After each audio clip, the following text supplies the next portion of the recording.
Welcome to our /reader of Reddit. And in this episode, Opie refuses to sell a portion of Opie's father's estate and distribute the money to Op's brother before Opie's father has died. But before that, am I the a-hole for suggesting my teacher host my son's party at her house? Throwaway and fake names. I realize this was probably very petty, but I want to see if I am justified or just an asshole and owe an apology.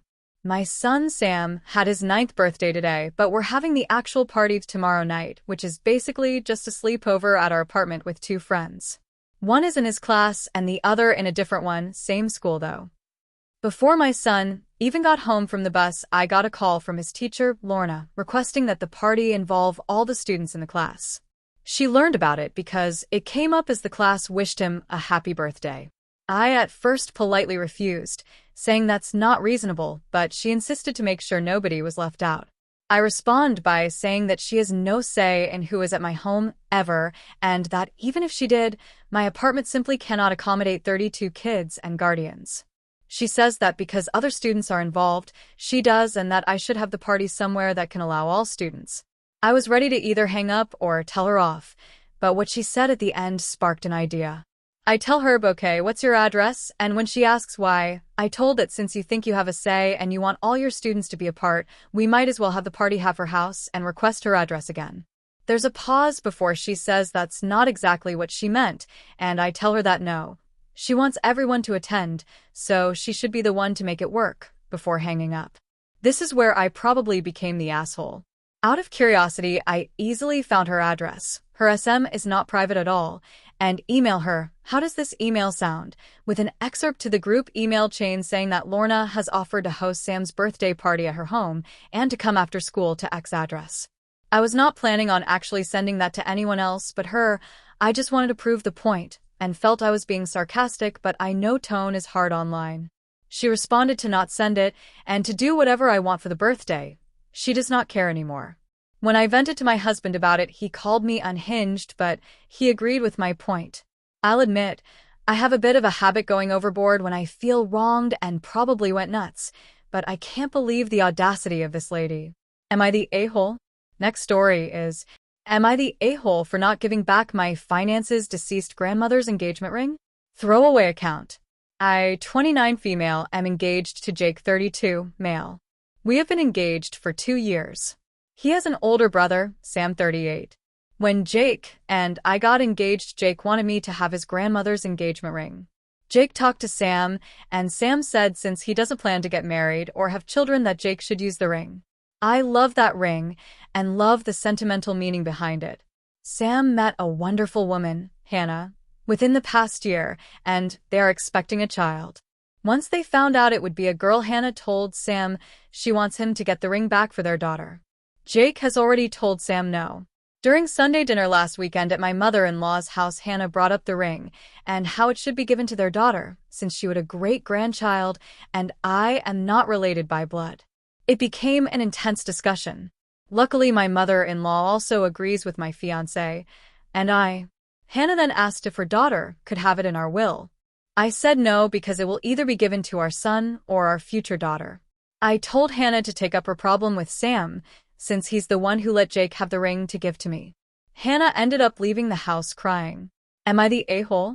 Next story is, am I the a-hole for not giving my late husband's mom any of the life insurance money after she paid for his funeral? My first and hopefully last throwaway account. My husband and I were both in our early 40s, married for 6 years, when he passed away suddenly a few months ago. It's been the hardest thing I've ever faced, and honestly, I've just been trying to survive each day since. Right after he died, his mom, my MIL, stepped in and insisted on paying for all the funeral expenses. I was completely out of it, just in a fog, and really grateful for the help. Here's the thing, I totally forgot that my husband had a small life insurance policy through my job. I only remembered it recently and filed a claim, getting a payout. It's not a huge amount of money, but enough to help me move back across the country to be with my family and maybe put something down on a modest home, so I can start over. When my MIL found out about the insurance payout, she flipped out. She's demanding I pay her back for the funeral costs and accusing me of using her son. She said some really hurtful things, calling me selfish and implying I'm somehow profiting off his death. But she offered to pay for the funeral, and I truly didn't know about the insurance money at the time. I'm still so broken over losing him, and the thought of being called heartless just adds to the pain. I know she's grieving too, but I'm trying to do what's best for me to heal and move forward. So, AITA, if I don't give her the money? I'm already barely holding it together and just need a chance to rebuild my life. I'm ready, I hope, to handle the criticism that may be coming my way. Next story is: am I the a-hole for leaving the room after my BF surprised me? My 23F BF, 26M, had been away for almost a month and was supposed to return this morning from his trip, but told me that in the last minute he decided that he wanted to stay one more day at his sister's, who he hadn't seen in a while, place. I had been waiting excitedly for an entire month just to see him, made some decorations and wore his favorite clothes, ordered his favorite snacks, etc., and was very disappointed and upset when he changed his plan last minute. He had no particular reason to want to stay one extra day, so that made me even more upset. The thing is, he has surprised me in the past by showing up earlier than he was supposed to, so I asked him at least 5 times whether he's lying to me because he wants to surprise me, because if he is, I would be really upset to be disappointed only to realize that it is not real and do not want to go through a set of negative emotions for no reason. He said he is being genuine and even sent me a screenshot of the cancelled ticket. So, I let it go and took down the decor, changed, ate some of the snacks, and cried myself to sleep. But guess what happens? He shows up on the day today morning he was supposed to. I was obviously happy to see him, but not as enthusiastic as I should have been.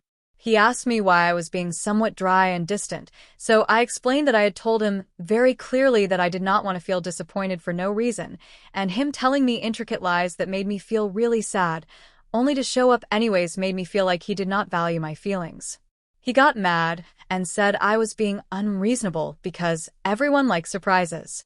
I told him that while usually I do too, this absolutely did not feel like a surprise, and left the room and went to my friend's room. I got a bunch of text messages from him saying I am being unreasonable and that I am overreacting. My friend also thinks that maybe I am being a bit unreasonable to leave him alone when I haven't seen him in so long, so now I feel a little guilty for walking out. AITA? Edit. Holy moly, I did not expect this to blow up this much. I read through almost all your comments and, if I'm being honest, I felt a little defensive of him. But your comments overwhelmingly convinced me that I should value my feelings more than I have so far. I also realize this is not the first time he hasn't valued my feelings. I appreciate all of your comments, and I had a long talk with him about this, and other times as well where my boundaries were not respected at all. And he absolutely did not get it. He half-heartedly apologized but took almost no accountability, and I think this is the last straw, honestly. I'm done putting in all the effort, and I will break up with him soon. It'll be hard because I really thought this one actually cared, lol, but yeah. Think I need to be single for a while now. Next story is AITA for refusing to sell a portion of my father's estate and distribute the money to my brother before my father has died. My father has dementia, no longer lucid at all, and is living in a 24-hour care facility. His doctors say at this stage his life expectancy can be anywhere from 3 to 5 years. He knew this was coming and he set his affairs when he still had a sound mind. He gave me power of attorney and he made me the executor of his estate. The state laws here and the terms of my dad's power of attorney document gives me the power to sell or transfer anything. Effectively, I'm in complete and total control of his estate. I'm the youngest of 4, 2 older brothers and a sister, and there is a large age gap between me and my 3 siblings. I'm 18 years younger than my sister, who is the next youngest. Because of the age difference, we were never close. When my dad told all of us about his estate planning decisions, I could tell my siblings were really apprehensive about how much power my dad gave me, but I told them everything from that point our dad's estate would effectively be frozen. I'll find management companies to take care of his properties, and the money will go back into the estate for his care. I'm not selling anything, I'm not buying anything, and I'm going to follow our dad's wishes to the letter. When our dad passes, we'll divide up the estate according to his will. Everyone was happy with that. In my dad's will, he left my brother some property. My brother is now asking me to use my power of attorney to sell the property our father left to him and transfer the money to him now. He needs it to keep his business running while he bids for a big contract he says he can win, and that will allow him to keep the business running long term.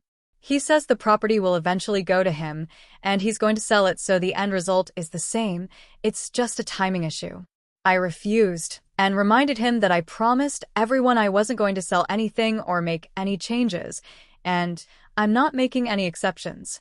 He gets upset and calls me an asshole for holding up his inheritance, and an even bigger asshole because I will be screwing over all the people who work for him.